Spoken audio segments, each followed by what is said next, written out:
Hello guys, আমার চ্যানেলে তোমাদেরকে সবাইকে স্বাগত।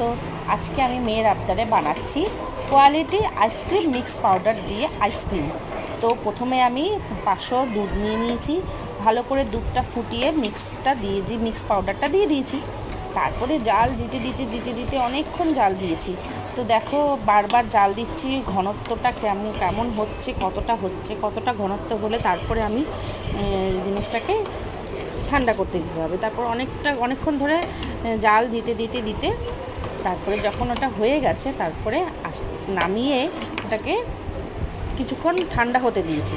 তারপরে ফ্রিজে 2 ঘন্টা রেখে তারপরে আমি বার করেছি, বাট ওই ভিডিওটা আমার করা হয়নি, তার আগেই আমার মেয়ে খেয়ে নিয়েছে, তাই ওই ভিডিওটা আমি তোমাকে দেখাতে পারলাম না। তো কীভাবে বানিয়েছি সেই প্রসেসটা তোমাদের সাথে শেয়ার করলাম।